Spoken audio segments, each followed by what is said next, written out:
Amables televidentes, buenos días. Soy José Alberto Tejada Echeverri presentándoles el programa institucional del Canal 2, el informativo Nuestra Gente. Hoy nos acompañan en este primer programa del año 2013 nuestros colegas, el periodista, analista político y exdiputado del Valle del Cauca, Norberto Tascón. Buenos días, doctor Tascón.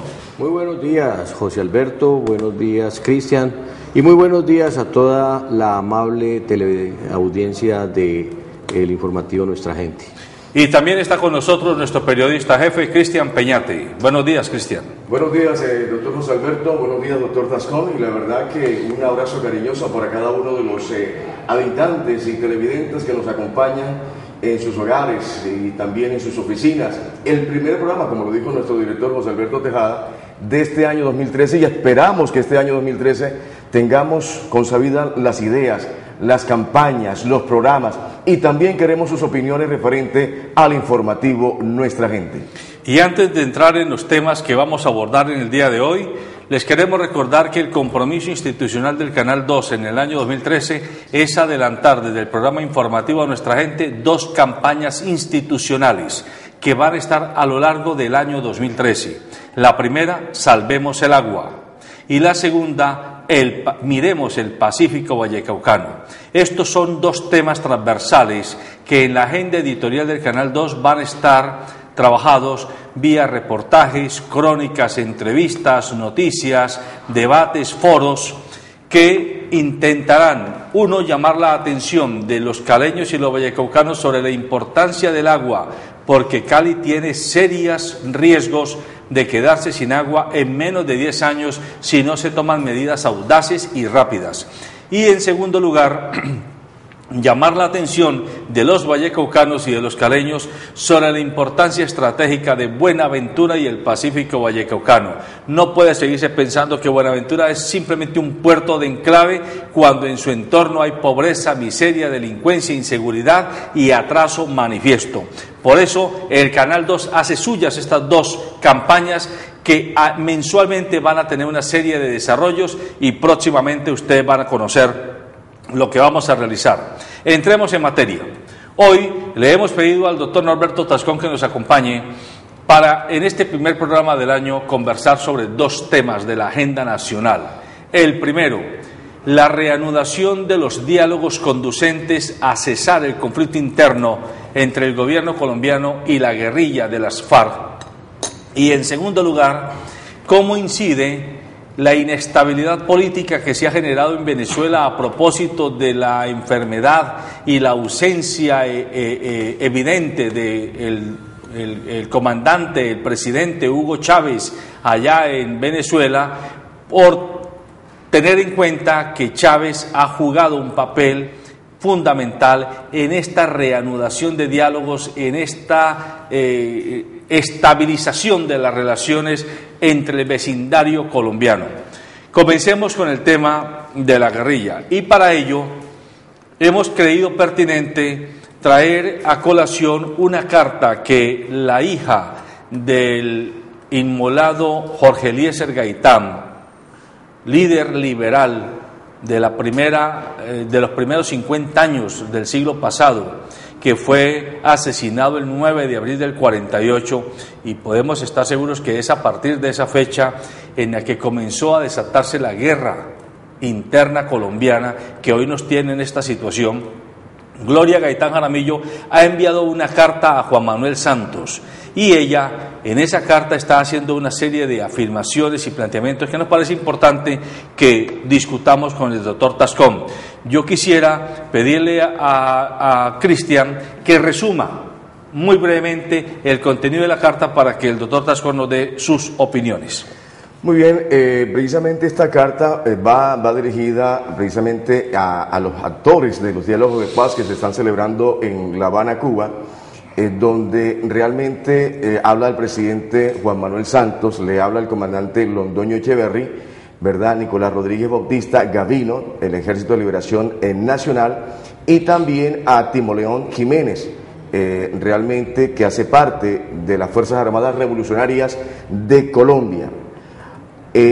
aparte en la cual destacamos de esta lectura, de esta carta, ella da a entender precisamente que en estos diálogos que los resultados que se van a dar, que nos adelanten y que miren realmente la historia y que miren los archivos Gaitán, precisamente donde varios expresidentes han tratado de confiscar, han tratado de borrar o de incinerar esos archivos de Gaitán, y donde no permiten que la comunidad colombiana conozca a ciencia cierta realmente la verdad, cómo surge a través de 1948, a partir de la muerte de su padre, de Gloria Gaitán, de Jorge Eliezer Gaitán, comienza prácticamente la revolución, comienza el hostigamiento, comienzan los movimientos, digamos, revolucionarios, porque ellos tratan de huir. ¿Hablo de quién? Hablo precisamente de los que son partidarios del trapo rojo, del Partido Liberal, que tratan de huir porque el Partido Conservador, a través de la anuencia del Estado del presidente Mariano Ospina Pérez, trata de hostigarlos para fulminarlo, porque son los seguidores de ese entonces el que iba a ser presidente de la República de Colombia, Jorge Eliezer Gaitán. Bien, doctor Tascón, usted que es político y que es periodista y que ha podido participar por lo menos en la segunda mitad del siglo XX en el quehacer político de Colombia, ¿cuál es la lectura que hace de esta invitación de Gloria Gaitán a hacerle otra mirada a la resolución del conflicto interno? Bueno, José Alberto y Cristian, yo considero que la carta que la doctora Gloria Gaitán le ha enviado a la mesa de negociación en La Habana a través del mismo presidente de la República, tiene dos escenarios completamente distintos.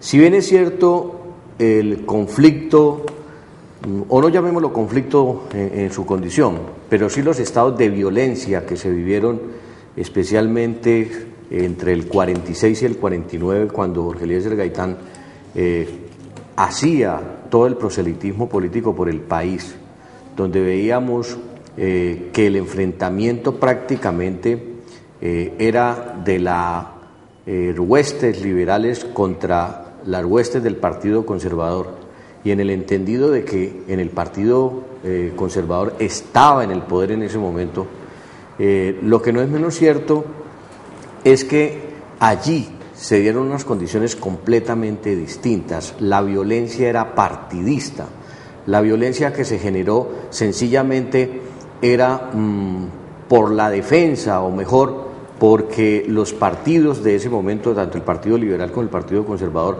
buscaban la llegada al poder, con unas condiciones, por ejemplo, como las del Partido Liberal, donde Jorge Eliezer Gaitán enarboló banderas totalmente sociales y donde consideraba que el gobierno de ese entonces, de Mariano Ospina Pérez, de lo que se avecinaba con el padre de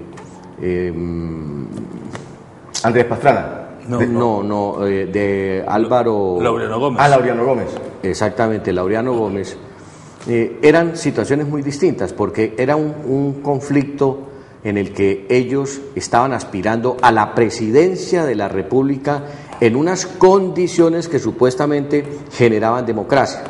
Como al interior de los partidos se tramó prácticamente, o mejor, se filtró, no guerrilla, porque no podemos hablar de ese tipo de situación, sino que se infiltraban personas beligerantes y personas tan radicales en la manera de accionar al interior de los partidos, pues hombre, el Partido Conservador desde el gobierno no quería perder el poder, porque veían en Jorge Eliezer Gaitán ya una persona supremamente cercana por su contextura filosófica, porque Jorge Eliezer Gaitán enarbolaba el sentir de un pueblo que veía que el gobierno no daba muestras de ese Estado socialista, y precisamente como en todos los conflictos, los partidos comienzan a tener fuerzas al interior rebeldes que tratan de intimidar, y en este caso, pues el gobierno, recuerden ustedes, crea una figura que son los famosos chulavitas, que eran una especie de infiltrados en el ejército o auspiciados por el ejército tema muy similar a lo que ha sido con las autodefensas o los paramilitares y demás, que de alguna manera el Estado les proporcionaba todo el terreno abonado para que fueran a los pueblos liberales especialmente e hicieran matanzas. Y en retaliación, pues esos grupos del partido que también se formaron y que eran patrocinados, porque realmente los partidos patrocinaban al interior como una especie de defensa contra el partido contrario, y se enfrentaban en unas luchas tan violentas que generaron grandes cantidades de muertos, y ahí prácticamente nace lo que fue el famoso Bogotazo, cuando ya se veía que Jorge Eliezer Gaitán agrupaba grandes cantidades de personas y que vieron, o mejor, lo vieron como una persona obstáculo, y que en él veían iban a perder la presidencia el Partido Conservador. Doctor, disculpe, doctor, hay algo, doctor Tascón, que precisamente, y vale la pena colocar esta frase: el que desconoce la historia está condenado a repetirla. Y me gustaría quedarme un ratito ahí con la venia de nuestro director, porque es para ese grupo de personas que tienen 30 años, que tienen 35 años y que no han conocido la historia, aquellos televidentes realmente del resurgir, y donde pretende la hija de Jorge Eliezer Gaitán que los colombianos conozcamos realmente la verdadera situación, cómo surgen los grupos subversivos. Ahora, usted menciona una palabra y es donde me llama la atención. Usted dice de las huestes liberales y huestes conservadores.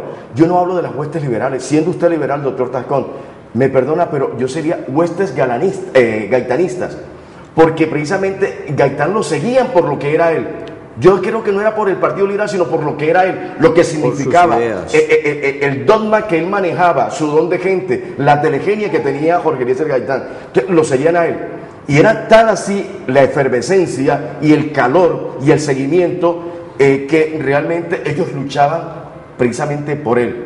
Pero por sus ideales, Mariano Ospina Pérez, el entonces presidente de la República, y el Estado, hablando realmente de la palabra, el sistema, no quería que Jorge Eliezer Gaitán fuera presidente de la República.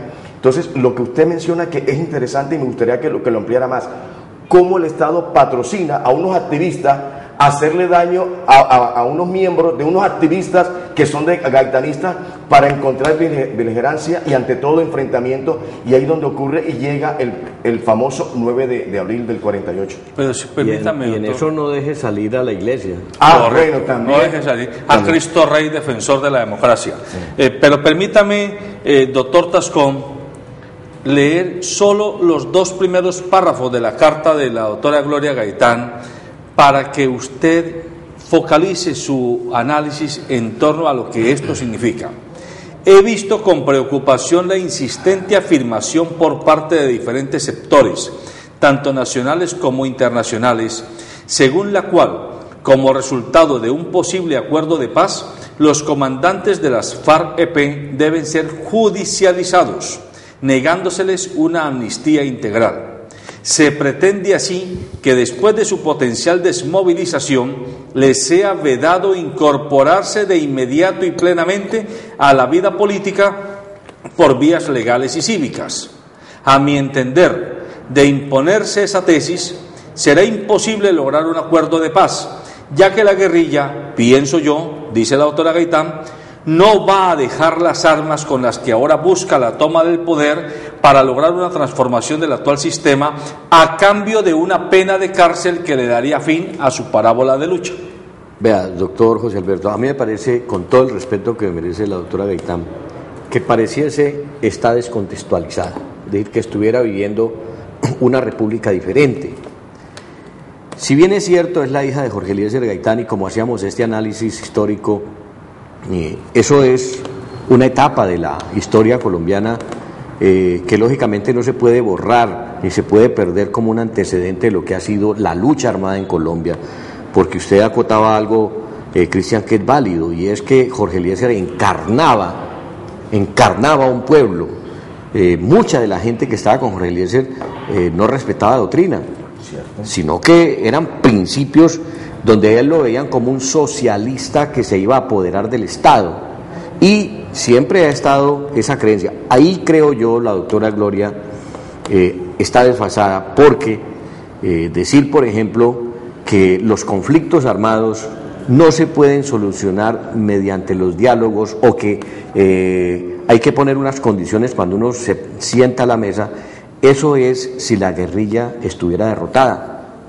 Pero nosotros estamos viendo que la guerrilla sigue activa, que es más, hay un condicionante peor todavía, y es que en este diálogo de la paz con la guerrilla, paralelamente se trató de hacer también diálogo, recuerden ustedes, en el gobierno de Uribe, con los paramilitares, porque cuando uno comienza a ver los estados de violencia y analiza la cantidad de muertes que generan los conflictos, encontramos que el conflicto armado con la guerrilla específicamente genera menos muertos, y yo diría, pero diametralmente grande, menos muertos que, por ejemplo, la delincuencia común, o que lo que generó el conflicto con paramilitares.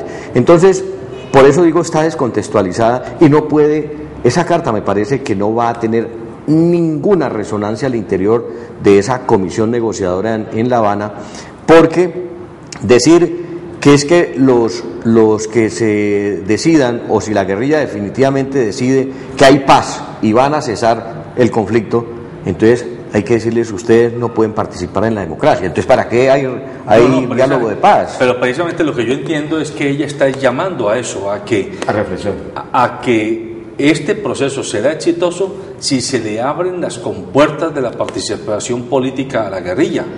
Porque como hay sectores de opinión que están diciendo que no, que los comandantes guerrilleros deben ser judicializados, ella está diciendo, si lo van a judicializar, no hay proceso de paz que se pueda lograr. Ahí es que abrir la compuerta para que vayan al Congreso de la República, a las asambleas departamentales, a los consejos municipales, para que puedan tener alcaldes, para que puedan tener gobernadores. Mejor dicho, que pase más o menos lo que pasó con el M-19. Que hoy tenemos a Gustavo Petro, que fue excombatiente del M en la alcaldía de Bogotá, que hemos tenido a Antonio Navarro, que fue excombatiente del M y que fue gobernador de Nariño y secretario y ministro de salud de este país y fórmula presidencial en este país, y como él muchos, entre otros Ever Bustamante, que fue un líder que hoy es uribista acérrimo, haciendo política. Y el comandante Cero de Jumbo. Hay una pregunta clave, y yo creo que de ahí parte la carta de la doctora Gloria Gaitán, doctor Tascón. ¿Es posible un acuerdo de paz en el que la guerrilla vaya a parar a una cárcel? Yo no creo que, desde ese punto de vista, yo no creo que la guerrilla vaya a estar allí. No creo. Más de 50 años no creo que la guerrilla vaya a estar. Lo hizo, sí, como usted lo dijo, doctor Tacón, lo hizo el presidente Álvaro Uribe con los grupos de la derecha, o sea, con los paramilitares. Lo hicieron, que fueron judicializados. Algunos todavía permanecen en los Estados Unidos.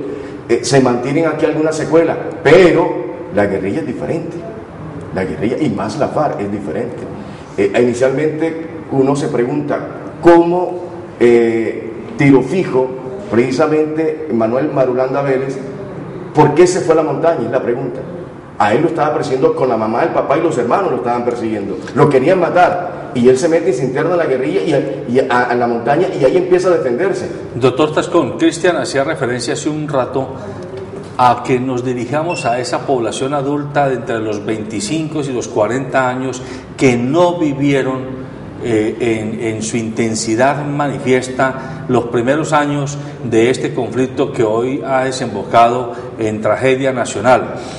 Y entonces, ante expresiones como la de que con la guerrilla no hay que negociar, el llamado, por lo menos ese es el propósito de este programa, y tocar este tema aquí, es darle algunos elementos de juicio a los televidentes que nos acompañan y a los internautas que nos acompañan, para que simplemente observen las realidades desde varias ventanas y comprendan que yo, por lo menos, ya hablo como ciudadano, no hablo ni siquiera como periodista, como ciudadano colombiano, yo prefiero a Timoleón Jiménez en el Congreso de la República, votando corriente y promoviendo leyes y promoviendo acuerdos políticos, que dando bala y que poniendo bombas. No, y peor, yo me atrevo a ser mucho más incisivo, José Alberto, que tener algunos congresistas como los que tenemos nosotros hoy allá sentados, que son una vergüenza para el país, en razón...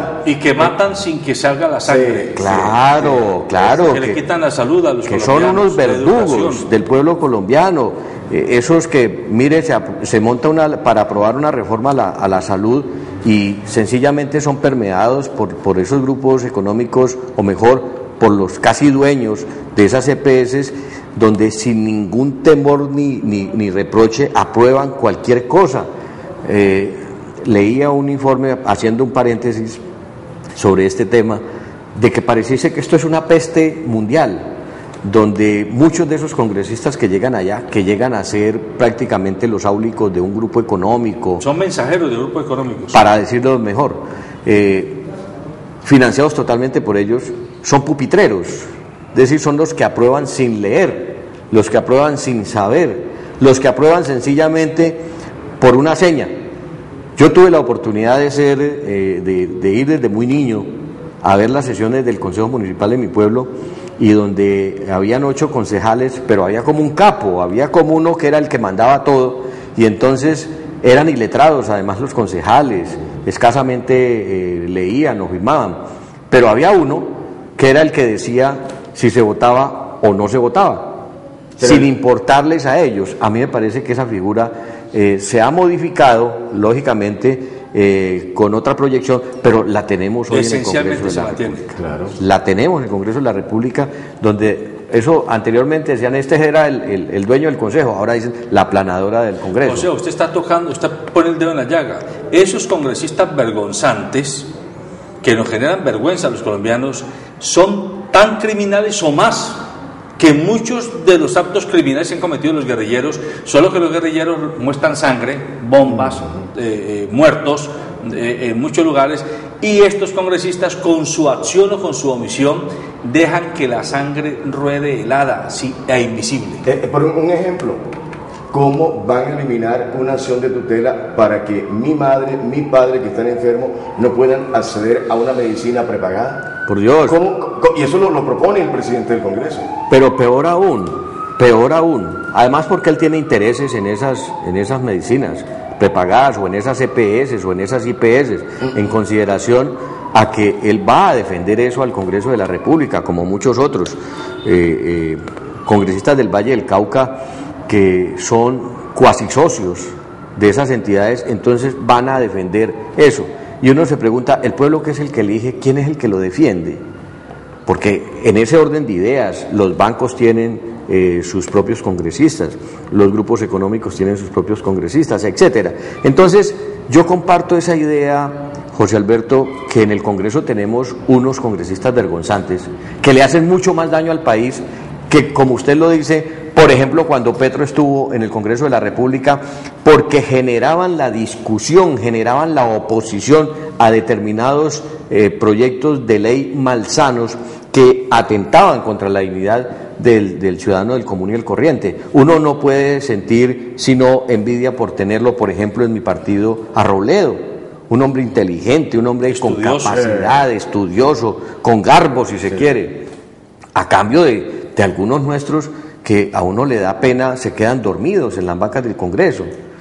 Y en ese orden de ideas, para retomarnos hacia el tema, encuentro yo que la carta de la doctora Gaitán, yo sigo pensando, parece que está en dos épocas completamente diferentes.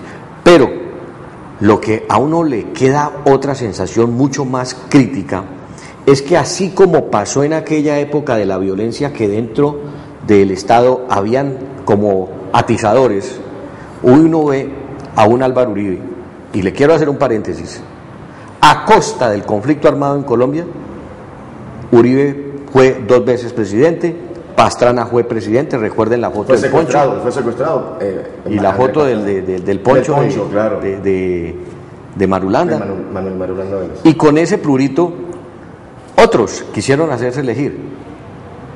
En un conflicto que, si bien es cierto, le ha traído daño al país, porque no lo podemos ver de otra manera, sí por lo menos hoy hay, porque no podemos desconocer, el ejército ha emprendido contra la guerrilla una acción que indudablemente lo que hace es que piensen que ya el conflicto no puede ir más, es decir, eso como que perdió la esencia de ser en el territorio colombiano, y eso, además porque cambió toda la estructura de las FARC, y vemos a un Timochenko inclusive impulsando el diálogo. No sé si tuvieron la oportunidad de ver que decía que él estaba de acuerdo que los diálogos tenían que tener fuerza y tenían que tener tiempo y tenían que tener límite, como lo expresaba el mismo presidente Santos. Y yo creo que allí es donde está la esencia. Mucha gente no le apuesta al proceso. Y no le apuestan, por ejemplo, porque permanentemente uno oye en las redes sociales y oye en los medios de comunicación al expresidente Uribe atizando el negocio de la guerra. Porque, ojo, es un negocio. La guerra es un negocio. Un negocio, entonces. Y entonces atizan permanentemente eso con cortinas de humo para que no se note todo lo que pasó. Pero, además, odios viscerales y ancestrales que yo digo mueven a Uribe a mantener el conflicto contra la guerrilla, porque él no quiere paz, quiere que la guerrilla se extermine. Y llevamos 50 años haciendo eso y no lo hemos podido hacer. Pero fíjense, y a mí me gustaría que los televidentes también llamaran y nos dijeran el 558-52-92, que nos dijeran realmente su opinión sobre este tema.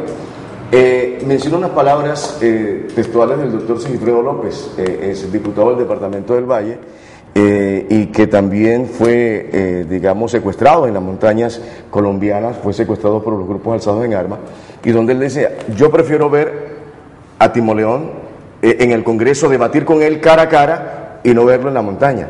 Claro. Ya, entonces, partiendo de ahí, un concepto como lo ha dicho Sigifredo, un concepto como lo han dicho algunos, pero el pueblo, y hablo a los papás, especialmente a aquellos papás que sus hijos no han vuelto a casa porque supuestamente los grupos alzados en armas se los llevaron a la montaña y no saben si están muertos, si están secuestrados o dónde están. Y que realmente esa situación caótica los mantiene en incertidumbre, y ellos dicen: ¿cómo van a permitir que un líder guerrillero vaya a estar en el Congreso de la República, sabiendo de que no sé si él mató a mi hijo o no mató a mi hijo? Sí, es una situación bastante caótica y difícil de aceptar. Pero ahí hay que, siguiendo con el propósito de hacer pedagogía informativa, ahí hay que contrastar las experiencias mundiales. A mí me gusta mucho tocar la experiencia española, que es quizás de los conflictos de una dictadura de 40 años en el siglo pasado, que cuando entró a la democracia, después de más de 40 años de cerrazón, tuvieron que sentarse a la mesa los llamados republicanos, los contra los monárquicos, y tragarse sapos mutuamente, y sapos muy grandes, porque es cierto que la democracia española pudo de alguna manera tener algo de coherencia cuando los hijos de las víctimas tuvieron que negociar con los hijos de los victimarios, sí, o con los hermanos de los victimarios, y no hay otra alternativa. Si nos vamos a seguir buscando la ley del talión, vamos a mantener una guerra eterna. Aquí hay que encontrarle una salida política a este problema, y la salida política es que el presidente Santos logre ser exitoso en este año, que es el año de gracia, para que a final de año tengamos un acuerdo de cesación del conflicto interno y comencemos a discutir por vía política, es decir, por vía de participar en el Congreso, en las asambleas, en los consejos municipales, en las gobernaciones, en las alcaldías, en los foros cívicos que hay en todos los lugares del país, los diversos temas que la guerrilla proponga sobre la tierra, sobre las víctimas, sobre el modelo económico, sobre el modelo político, etcétera, y no que nos sigamos dando balas. Doctor Tascón, yo hago dos preguntas relacionadas con lo que dice el doctor José Alberto Tejada. Es realmente la historia que dice en América, la historia que dice en Sudamérica, por ejemplo, y coloco dos ejemplos para que usted parta de allí. 1978, en pleno Mundial de Argentina, los estudiantes universitarios y secundarias en Argentina, ellos alzaban pidiendo ayuda del gobierno del Estado, y esos estudiantes, en lo cual hay una película que creo que ustedes la vieron, que es La Noche de los Lápices, fueron muchos los que fueron asesinados por el mismo Estado. Y ahí surgió un grupo, pero afortunadamente no se extendió. Hablo de 1973, cuando Pinochet le da el golpe de Estado a Salvador Allende en Chile. Mire cuánta sangre se derramó en Chile, cuánto no pasó allí. y fíjense cómo se mantuvo. Viendo esos dos ejemplos, doctor Tascón, Colombia, viendo tanto derramamiento de sangre, no le da un paro, un alza a esta situación caótica de los grupos alzados en armas. Ustedes le meten el dedo a la llaga y revuelven, indudablemente comienza uno a ver que de ahí sale pus, decían los viejos. Yo comparto totalmente, y si uno analiza y ve cuáles son las condiciones para el diálogo de paz, encuentra que es lo que la gente del común está pidiendo. Y ahí sí coincido que Gloria Gaitán empata eso cuando trae toda la historia de lo que fue su padre. Pues hombre, la gente a Gaitán lo quería y compartía con él porque él hablaba de la reforma agraria, la reivindicación de los pobres. Y ahora estamos viendo algo igual. ¿Quiénes le colocan todas esas trabas al proceso de paz?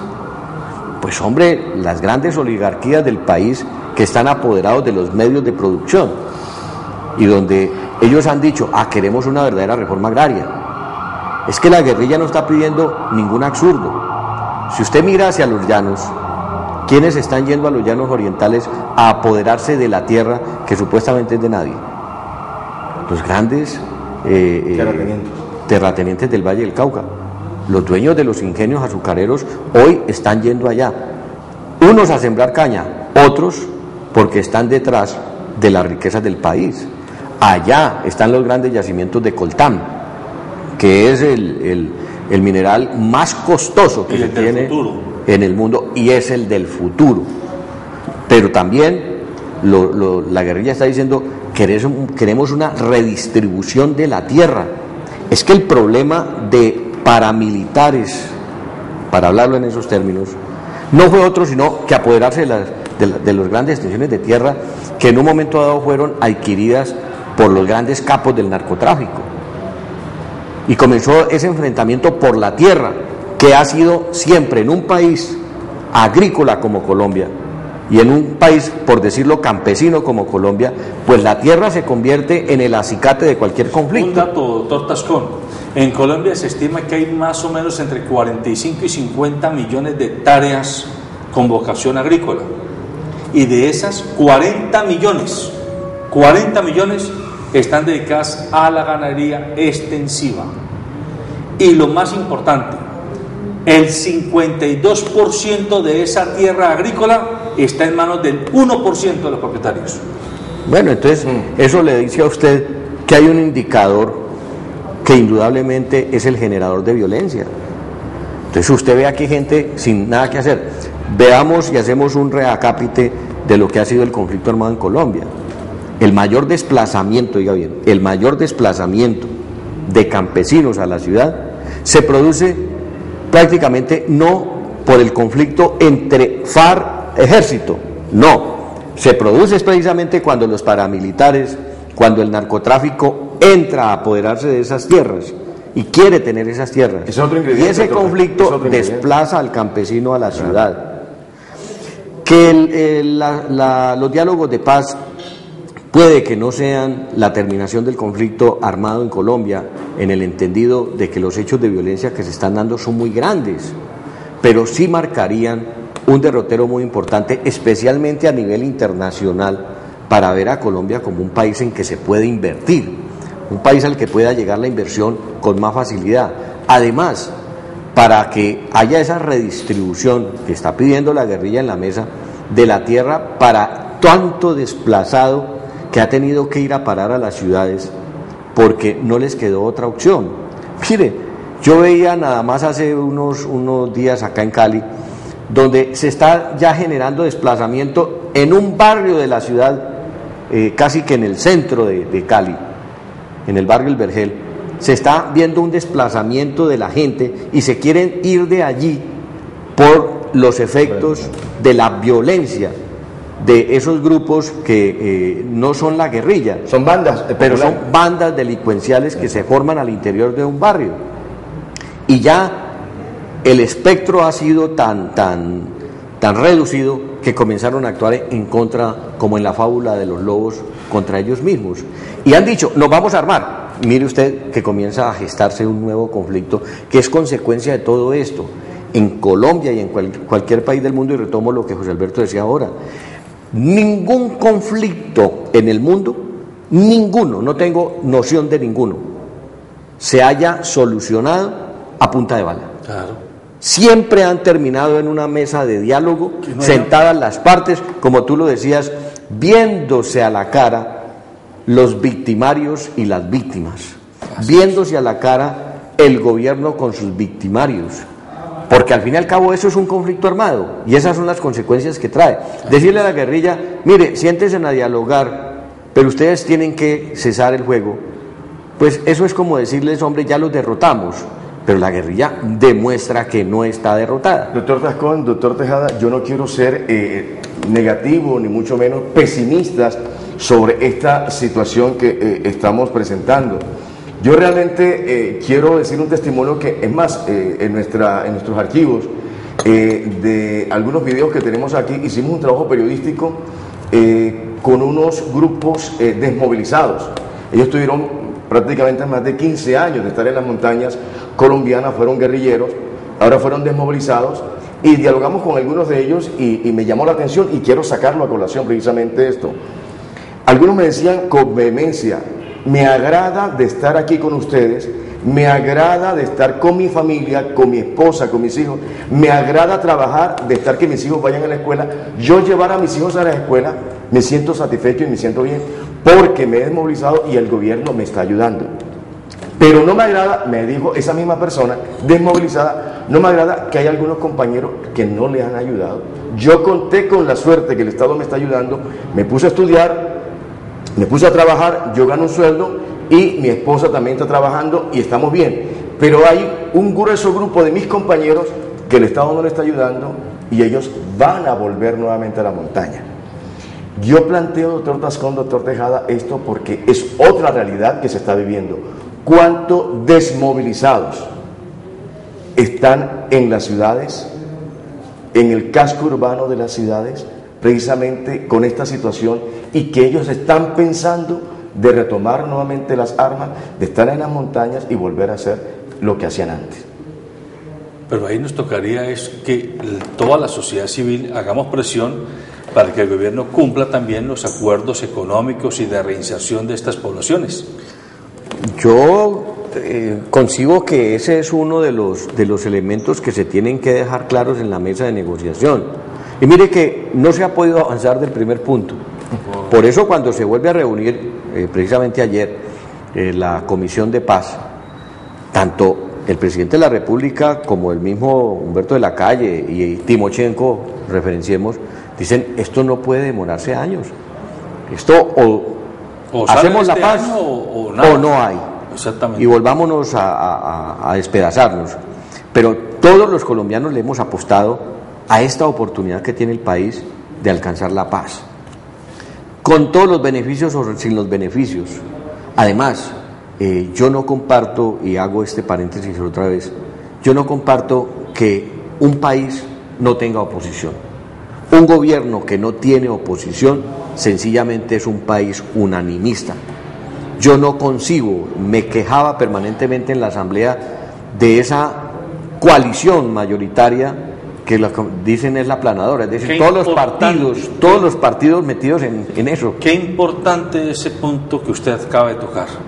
Un país sin oposición no tiene democracia real, porque la oposición es de suyo connatural al ejercicio democrático, donde hay un sector político que tiene el mando del poder y hay otro sector político que está fiscalizando, que está atento, que está visibilizando aquellas cosas que el que tiene el poder no está haciendo correctamente, y eso hay que aceptarlo. Y qué bueno que esos diálogos de paz llegara a esa premisa. Muchas personas que ven estos medios indudablemente comienzan a entender, pero qué bueno que de esa mesa saliera algo que en Colombia no se ha podido construir, y es la verdadera oposición.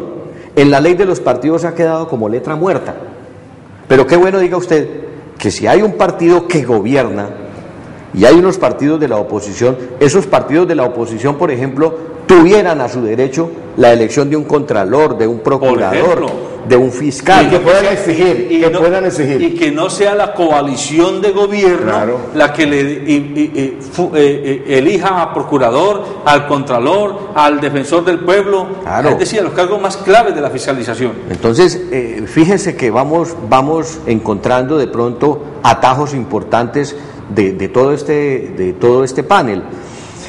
Ahí tiene que darse la verdadera democracia, y yo comparto contigo, a mí me parece que en el Congreso de la República, mientras tengamos eso, que la gran alianza nacional, mientras tengamos la gran coalición del gobierno, todo es pupitrazo. Hombre, ahí es donde se están gestando todo este tipo de sinvergüencerías, llamémoslo de alguna manera, que desafortunadamente van contra la esencia del pueblo colombiano.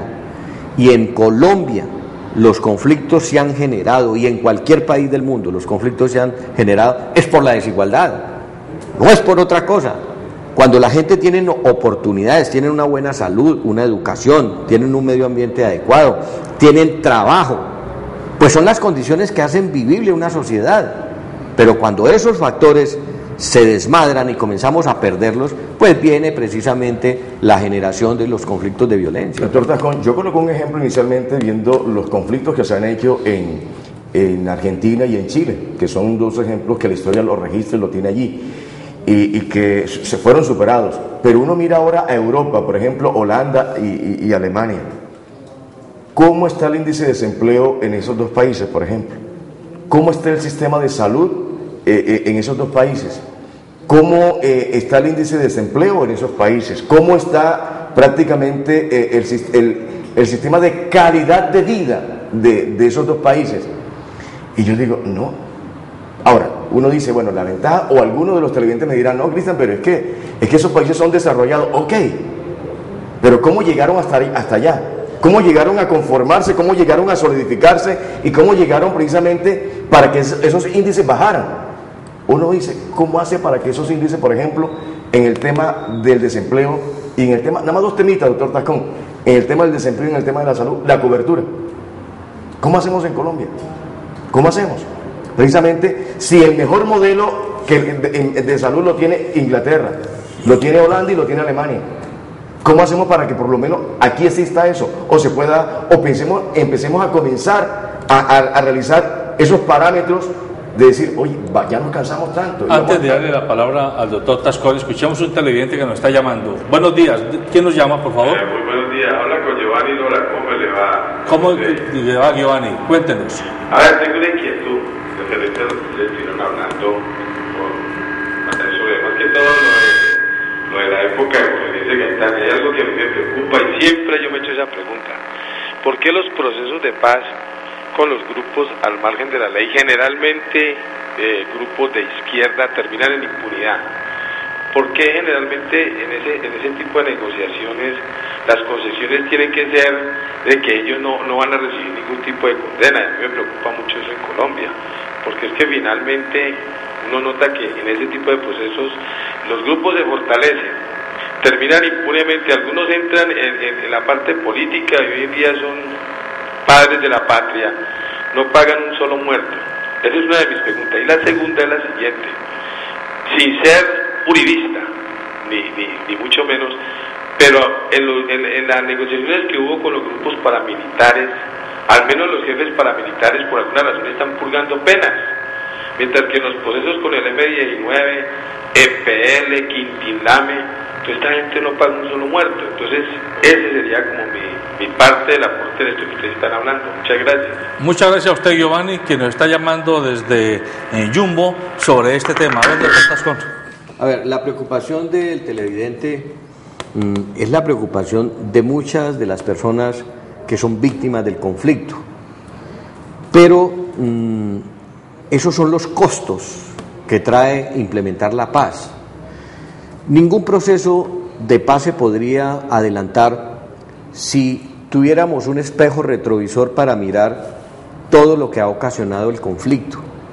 Los conflictos armados en Colombia y en cualquier parte del mundo es una lucha de clases, y como tal todas las luchas de clase tienen muertes, tienen violencia.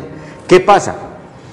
Que los métodos violentos que se utilizan en diferentes generaciones van cambiando, pero en todos los conflictos hemos encontrado siempre que hay víctimas de él, pero los familiares de las víctimas muchas veces entienden que hay que hacer grandes sacrificios y el país tiene que hacer grandes sacrificios, no tener olvido, que es muy distinto, pero sí tener la capacidad de perdonar en un momento dado, porque esas personas en su accionar concebían que lo que no se puede conseguir, y aquí hago esta claridad al televidente, lo que no se puede conseguir porque elegimos un Congreso que no es la demostración del fervor popular, comienza a darse precisamente por gente rebelde en el país que lo trata de conseguir a través de las armas. Y hay que aclararle también al televidente que nos ha llamado que los comandantes paramilitares que están extraditados no lo están por ser paramilitares, están extraditados por narcotráfico. Sí. Porque en el acuerdo, en la Ley de Justicia y Paz, que era justicia transicional, se preveía la posibilidad de que los comandantes paramilitares se quedaran en Colombia purgando las penas que se les asignaran o resolviéndola por justicia alternativa. Lo que pasa es que por los acuerdos o desacuerdos que hubo allá en la cúpula del gobierno del expresidente Álvaro Uribe, en algún momento se decidió incumplir los acuerdos de negociación entre paramilitares y gobierno colombiano. Y por eso se decidió poner el peso del poder y decir, pues como no se ha manejado bien, los mando para Estados Unidos, pero por narcotráfico. La prueba es que en Estados Unidos ninguno de ellos va a pagar uno solo de los muertos que ha generado en Colombia. Estamos totalmente de acuerdo, José Alberto, y esto nos va llevando a ir saliendo en aclaraciones. Efectivamente, si uno enumera las víctimas que ha dejado, por ejemplo, el enfrentamiento de paramilitares, o peor, mire, si bien es cierto, entre el ejército y los grupos armados, las FARC y todas estas cosas, hay unos enfrentamientos entre ellos que conllevan a que hayan víctimas colaterales. Por ejemplo, cuando le tiran un cilindro bomba a una estación de policía, lamentablemente esto tiene un radio de acción que afecta a particulares, y eso es lo que se quiere, sacar del conflicto a esos particulares. Pero también cuando se enfrentan dos fuerzas, el Estado y la guerrilla, encontramos, por ejemplo, que el ejército liquida 15, 20 guerrilleros. Si nosotros pensamos, la mamá, el papá, los hermanos de ese muchacho que se fue a la guerrilla porque no encontró trabajo en la ciudad y porque no vio la manera de sostener a su familia sino metiéndose al conflicto armado, ¿qué pensaríamos? ¿A dónde querríamos llevar con ello? Entonces, lo que tú dices es absolutamente válido. Los conflictos se van degenerando. El tema de la guerrilla, cuando Álvaro Uribe crea las famosas Convivir en Armenia, en Antioquia, eran con el propósito de combatir la guerrilla que no se había podido combatir con el ejército colombiano, y a renglón seguido se degenera el conflicto y entonces el paramilitar ya utiliza unos mecanismos de violencia tan bárbaros que importan asesores en materia de guerra, como Jair Klein. Entonces, cómo se maneja un conflicto a través de las bombas y demás, etcétera. Pero también hay que acotar que poco a poco el conflicto nos va mostrando que necesariamente el país necesita que de ese diálogo en Cuba salga por lo menos humo blanco. Sí, así sea un remedio de paz. Porque cuando el conflicto, y lo recuerdo ahora, José Alberto y Cristian, cuando el M-19, también decíamos, eso es un embeleco que no funciona, pero el M-19 terminó desmovilizado. El M-19 tiene hoy en la alcaldía de Bogotá uno de los ¿De la capital? Claro, uno de los que estuvo allá. Y muchos de esos personajes, porque hay que entenderlo, las grandes cabezas de las revoluciones son altos intelectuales. Simón Bolívar no era un simple campesino, era un hombre, en su época un guerrillero. Claro, era un hombre de las clases ricas del país, pero al mismo tiempo alguien que fue capaz un traidor de su clase. Ahora yo le añado eso para ir con el televidente. Jesucristo, él estuvo con los ricos, estuvo con los pobres, pero luchó para que los pobres pudieran tener acceso. Escuchemos al televidente que nos está llamando. Buenos días, al televidente. Muy buenos días, doctor Cristian, y al doctor Tejada y al doctor Tascón. Le habla Melquisedec de Diego Moreno, y aquí el barrio Las Ceibas. Buenos días, Melquisedec. Bájale el volumen al televisor, por favor. Si le puede bajar el volumen un poquito al televisor, le agradecemos, don Melquisedec. Bueno, doctor, ¿qué les iba a comentar yo? Que Bolívar dijo: prefiero ser un ciudadano en el panel que ustedes pasaron ayer. Prefiero ser un ciudadano a un general, porque cuando soy un ciudadano tengo libertad y soy una persona independiente. Eso lo dijo él ayer en el panel que ustedes pasaron. Sí, señor. Hay algo muy importante de lo que ustedes están planteando. En Colombia es importante que para los jóvenes en la actualidad y a toda la sociedad tengamos un conocimiento de nuestra historia, como lo decía el doctor Tascón. Yo les resumo esto. Aquí hay que hacer un diálogo, especialmente que son partidarios, y muchos también tenemos la culpa en el país, pero los partidarios principales son las altas organizaciones sociales. Por ejemplo, tenemos el gobierno. Para la paz tiene que sentarse el sector financiero, el sector industrial y comercial, multinacionales, medios de comunicación, el clero, sociedad civil, el sector universitario, fuerza pública, la clase política y los grupos al margen de la ley. Eso nos da a nosotros. En una reunión para organizar un conflicto de paz en el país, tenemos que hacerlo, pero eso los dejo en cabeza de ustedes para que eso se desarrolle. Muchas gracias, don Melquisedec, muy amable por su opinión, y precisamente ese es el propósito de este tipo de programas: ir haciendo pedagogía, socializar puntos de vista para que cada ciudadano informado pueda tomar posiciones claras y críticas frente a lo que está pasando. Nos quedan muy pocos minutos, doctor Tascón, y yo le quiero pedir que hagamos un cambio de tercio y brevemente usted nos dé sus opiniones sobre qué lectura le hace a la incertidumbre política que vive Venezuela hoy de cara a la relación que tiene con Colombia y específicamente con este proceso de negociación del conflicto interno en el cual definitivamente Chávez ha jugado un papel importante en el último año. Primeramente, José Alberto, pedirle que este segmento de Venezuela, de pronto usted nos concediera la oportunidad de tratarlo en otro programa, en extenso. Claro, porque vamos a darles unos pincelazos en razón a que, fíjese usted, el tema del conflicto armado en Colombia, y eso que todavía hay mucha tela más de donde cortar si nos vamos al interior de lo que pasó o lo que está pasando en las mesas, las propuestas que están llevando la sociedad civil, etcétera. Pero en el tema de Venezuela, a mí me parece muy complicado lo que está pasando, porque uno quisiera entender pues que allá, como en cualquier país, hay organismos que dictan sentencia, como es el caso del Consejo Superior de Justicia de Venezuela, donde dijo finalmente: tenemos presidente. El presidente Chávez no se le puede decir que está declarado con falta absoluta o parcial. No, él está en un estado convaleciente, y lo que dicen es: está consciente, hasta el punto que ayer Maduro se atrevió a publicar el nombramiento del reemplazo del ministro de Relaciones Exteriores de Venezuela, Elías Agua. Exactamente, Elías Agua.